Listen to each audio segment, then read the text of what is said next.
केंद्रीय गृह मंत्री अमित शाह ने गुरुवार को बड़ा बयान दिया। उन्होंने पीओके का नाम लिए बिना कहा कि जो हमने गंवाया वो जल्द हासिल कर लेंगे। शाह ने यह भी कहा कि अगर भारत को समझना है तो भारतीय दृष्टिकोण और हमारे देश को जोड़ने वाले तथ्यों को समझना होगा। उन्होंने इतिहास से हुई छेड़छाड़ के बारे में खुलकर अपनी बात रखी। शाह ने कहा कि जम्मू कश्मीर और लद्दाख के इतिहास के साथ यही हुआ। यहां किसने शासन किया, कौन रहा, किसने क्या अनुबंध किया, इसके आधार पर तथ्यों को तोड़ मरोड़कर पेश किया गया। कश्मीर कहां था और लद्दाख कहां था, इसकी मीमांसा करना मेरे हिसाब से बेमानी है। उन्होंने कहा कि भारत के कोने कोने में जो संस्कृति, भाषा, हमारी लिपियां, अध्यात्म के विचार, तीर्थ स्थलों की कला, व्यापार और वाणिज्य बिखरा पड़ा है, वो कम से कम 10,000 साल से कश्मीर में उपस्थित है, वहीं से देश के बहुत सारे हिस्से में आया। जब यह बात सिद्ध होती है तो कश्मीर का भारत के साथ जुड़ाव का प्रश्न ही बेमानी हो जाता है। उन्होंने कहा कि लगभग 8,000 साल पुराने ग्रंथों में कश्मीर और झेलम का जिक्र है, तब यह कोई नहीं कह सकता कि कश्मीर किसका है। कश्मीर भारत का अविभाज्य अंग पहले भी था, आज भी है और हमेशा रहेगा।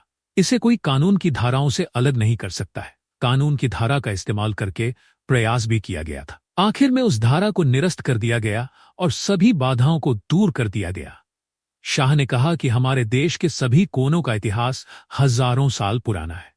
उन्होंने कहा कि उपनिवेशवाद का उद्देश्य भारत के वास्तविक इतिहास को मिटाना था।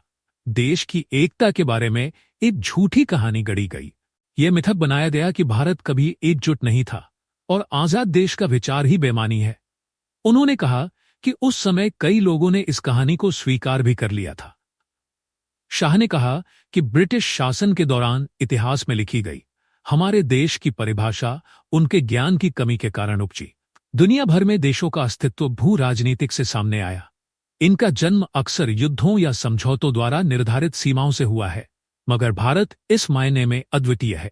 भारत की एकता हमेशा इसकी संस्कृति पर आधारित रही है, न कि इसकी भौगोलिक सीमाओं पर। गृह मंत्री ने कहा कि भारत दुनिया का एकमात्र ऐसा देश है जो भू सांस्कृतिक देश है। इसकी सीमाएं संस्कृति के कारण परिभाषित की जाती हैं। कश्मीर से कन्याकुमारी, गांधार से ओडिशा और बंगाल से असम तक हम अपनी संस्कृति के कारण जुड़े हैं। उन्होंने उन लोगों की आलोचना की जो देशों को केवल भू राजनीतिक नजरिए से देखते हैं।